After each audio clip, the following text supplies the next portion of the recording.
विशेष धम्म देशना। आज 8 मार्च ये विश्व महिला दिन के उपलक्ष्य में मनाया जाता है, जिसे जागतिक महिला दिन भी कहते हैं। तो आज इस जागतिक महिला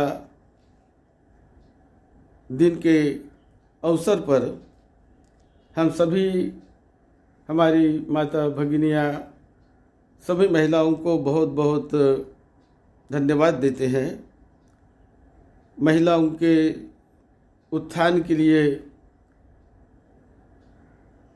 बहुत लोगों ने जो बहुत काम भी किया है, आज भी बहुत काम करने की ज़रूरत है। आज का दिन 8 मार्च 2021 ये हर जगह पर महिलाओं का एक विशेष कार्यक्रम के रूप में इसे मनाया जाता है। हमारे सर्वोदय महाबुद्ध विहार तिलक नगर चेंबूर से भिक्षु संघाज यूनाइटेड बुद्धिस्ट मिशन और इनके अंडर, इनके साथ काम करने वाले उत्क्रांति स्त्री मंच, उत्क्रांति बचत गठ, जागतिक महिला दिन के अवसर पर कार्यक्रम का आयोजन यहाँ भी किया हुआ है। विशेष रूप से उत्क्रांति स्त्री मंच से उनके अध्यक्ष रोकड़े मैडम, उसी प्रकार जो उनके साथ काम करने वाली सभी महिलाएं, अनुराधा रोकड़े मैडम और सुरेखा सुरवे, दाभोड़े मैडम और तेजस्विनी रोकड़े मैडम, उसी प्रकार और भी जो उनके साथ काम करने वाले सभी महिलाएं, जिन्होंने आज ये उत्क्रांति स्त्री मंच की ओर से जागतिक महिला दिन मनाने का जो संकल्प किया, ये महिला दिन मनाने की बहुत ज़रूरत है। महिलाओं को, जो माता भगिनियों को एक समान अधिकार मिले, कोई दूजा भाव, ऊंचा नीचापन ना रहे, इसके लिए बहुत लोगों ने काम किया। एक समय था कि भारत में कभी महिलाओं को बहुत दुय्यम दर्जा दिया जाता था। उनका काम वो घर संभालना, लड़के बच्चों का पालन पोषण करना, संभालना, इसके ऊपर और कोई उनको काम नहीं बताया जाता था। लेकिन आज उस प्रकार के, उस विचारों से, जो विचार यहाँ पर लादे गए थे, उससे मुक्ति दिलाकर पुरुष जैसा ही समान अधिकार महिलाओं को दिया गया है और दिया जाना चाहिए। कोई उनमें कमी नहीं होती। महिलाएं भी पुरुष जैसा हर क्षेत्र में काम कर सकती है और हर प्रकार की ऊंचाइयां वो हासिल कर सकती है। अपनी बुद्धिमत्ता वो बढ़ा सकती है। ये बात तथागत भगवान बुद्ध ने भी विशेष रूप से बताया है। जब बुद्ध को प्रश्न पूछा गया कि जो अरहत पद सर्वोच्च पद माना जाता है मुक्ति का, विमुक्ति का, तो क्या वो महिलाएं पा सकती है या नहीं? तो बुद्ध ने कहा कि जरूर पा सकती है। महिलाओं में भी वो शक्ति है, वो बल है कि जिनके आधार से वो ऊंचे से ऊंचे पद को हासिल कर सकती है, किसी क्षेत्र में भी वो काम कर सकती है। ये शक्ति पुरुष जैसी महिलाओं में भी है, ये बात तथागत बुद्ध ने भी बताई। और महिलाओं का बहुत बड़ा महत्व समाज में है। वो माता करके लड़कों को, बच्चों को जन्म देती है, उनका पालन पोषण करती है। उसी प्रकार घर को संभालना और घर के काम, परिवार के काम, परिवार को संभालना, पति पत्नी बनके वो अपने पूरी तरह अपनी जिम्मेदारी परिवार के प्रति निभाती है। तो ये सारी शक्ति वो महिलाओं में है। और ये कई महिलाओं ने काम करके उसे सिद्ध करके बताया है। तथागत भगवान बुद्ध की माता महामाया, जिन्होंने सिद्धार्थ गौतम को जन्म दिया और 7 दिन के बाद ही उसकी मृत्यु हो गई, लेकिन उसके बाद उनकी मौसी जो महाप्रजापति गौतमी, उन्होंने 7 दिन के बालक को संभाला, उनको हर सुविधा दी, माता जैसा उन्होंने उनको संभाला। और उसके बाद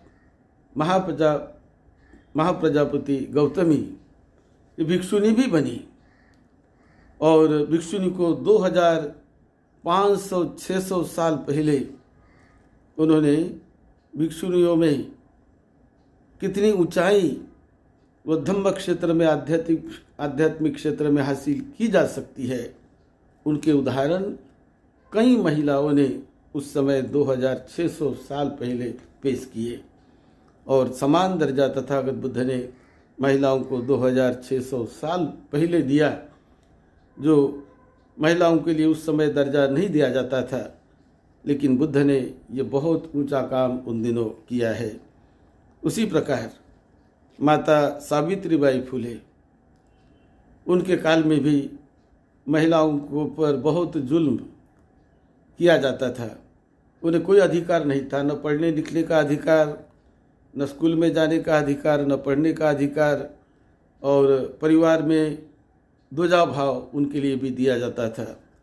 तो माता सावित्रीबाई फुले ने बहुत बड़ी क्रांति महाराष्ट्र में की, और स्वयं उन्होंने पढ़ना लिखना सीखा अपने पति से, और उसके बाद वो लड़कियों को पढ़ाने लगी, लड़कियों को सिखाने लगी, उनमें वो ज्ञान उनमें भी जाए। ज्ञान का अधिकार केवल पुरुषों को ही है, महिलाओं को नहीं, स्त्रियों को नहीं होता।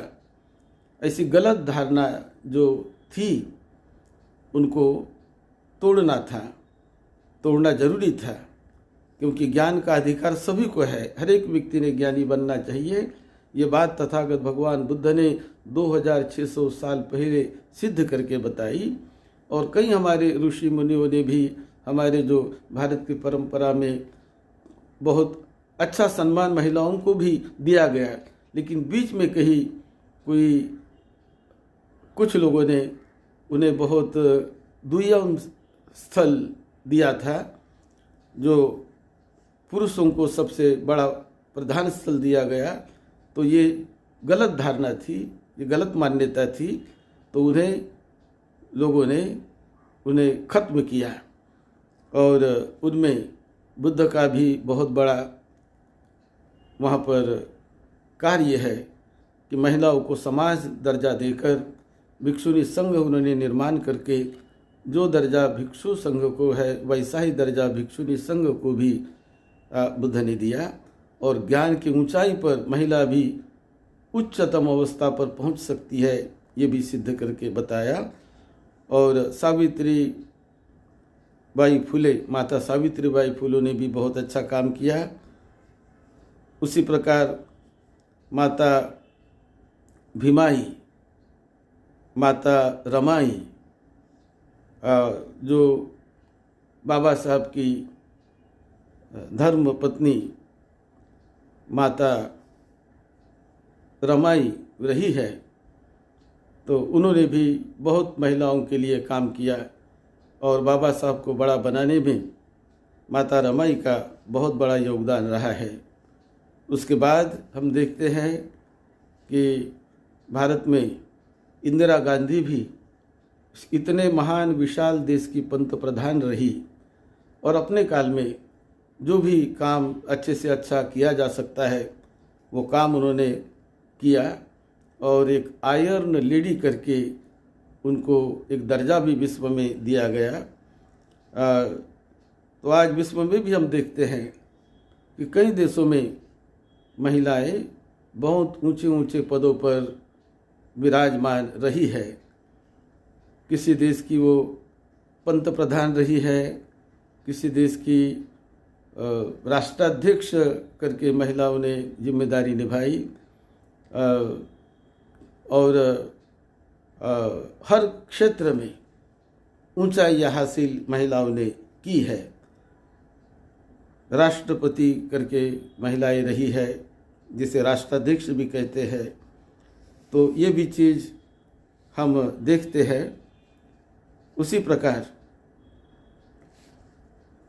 मुख्यमंत्री पदों पर भी भारत में कई प्रांतों में महिलाएं रही है। जैसे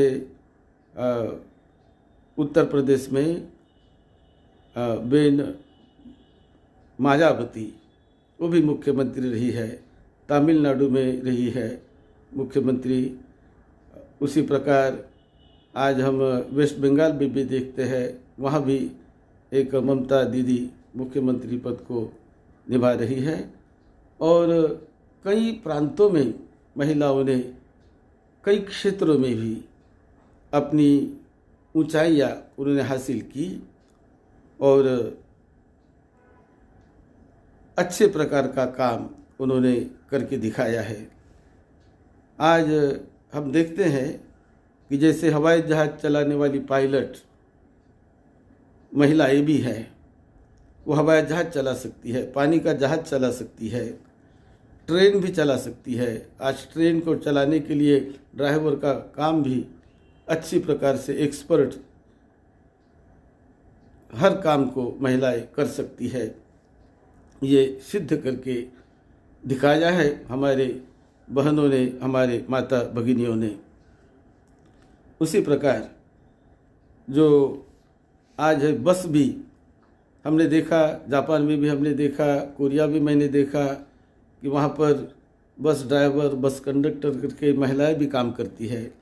आज हमारे भारत में भी महिलाएं बस चलाने के लिए अभी वो तैयार हो रही है। बस का ड्राइवर करके अच्छी प्रकार से वो ड्राइवर यानी बस ड्राइवर की ट्रेनिंग पाकर बस ड्राइव भी कर सकती है और हर काम में वो आगे आकर कि हम कोई कम नहीं हैं, हम में वो शक्ति है, पुरुष के बराबर हम में शक्ति है और ये सारा उन्होंने सिद्ध करके बताया है। तो आज जिस 8 मार्च के विश्व महिला दिन के अवसर पर हम सभी अपने माता भगिनियों को वो अवसर दें, उनकी सुरक्षा करें।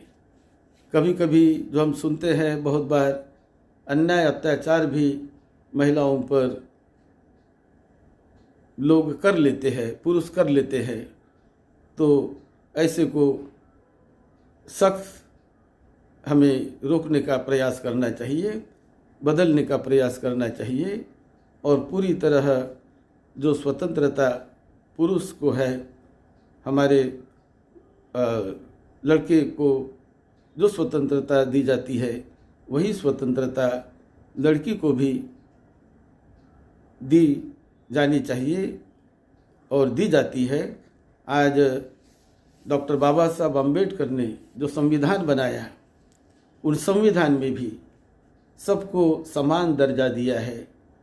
किसी पर कोई डिस्क्रिमिनेशन न किया जाए, मतभेद न किया जाए, सबको समान दर्जा दिया जाए। तो ये बात डॉक्टर बाबा साहब अम्बेडकर ने संविधान बनाते समय उन दिनों ये बात बाबा साहब ने भारत के लिए, भारतीय महिलाओं के लिए हर तरह का संरक्षण देने का बाबा साहब ने प्रयास किया है। और आज उस कानून से हमारे भारत की महिलाएं, माता भगिनियाँ, वो सभी उसका लाभ लेती है। और हम सभी ने उनको वो दर्जा देकर उनका हमेशा गौरव करना चाहिए। यही आज के इस 8 मार्च विश्व महिला दिन के रूप में जो जहाँ वहाँ मनाया जा रहा है, हम यही संदेश सभी भाई बहनों को, सभी को देते हैं कि महिलाओं का सम्मान करना सीखो। हमेशा माता बहनों का सम्मान करना चाहिए और उनके बगैर सही माने में परिवार में सुख शांति नहीं मिलती, परिवार में शोभा नहीं आती, कभी समाज का विकास नहीं हो सकता। तो समाज के विकास के लिए, परिवार के विकास के लिए ये दोनों की ज़रूरत है और वो दोनों को भी समान दर्जा देकर उनका हमें सम्मान करना है। दोनों की ज़रूरत, यानी लड़की की भी ज़रूरत है और लड़की की भी ज़रूरत है, पुरुष की भी ज़रूरत है, स्त्री की भी ज़रूरत है। तभी परिवार चलता है, तभी समाज चलता है, तभी जीवन में सुख शांति आती है और परिवार में सुख शांति आती है। तो ये दोनों एक साथ चले, एक दूसरों को समझे और एक दूसरों को समझकर एक दूसरे के हित सुख के लिए प्रयास करते रहे तो जीवन में आनंद और सुख शांति के अधिकारी बनते हैं और समाज का विकास होता है। तो आज इस 8 मार्च के महिला दिन पर हम बधाई देते हैं सभी हमारे माता बहनों को और सभी को, और हमेशा उनका हम सम्मान करते रहे, यही संदेश हम देते हैं। सबका मंगल हो, सबका मंगल हो। धम्मपद कुछ ही मिनटों में धम्मपद आएगा। आज का धम्मपद थोड़ी देर में आ जाएगा। आप भी उसका सभी लोग लाभ लीजिए।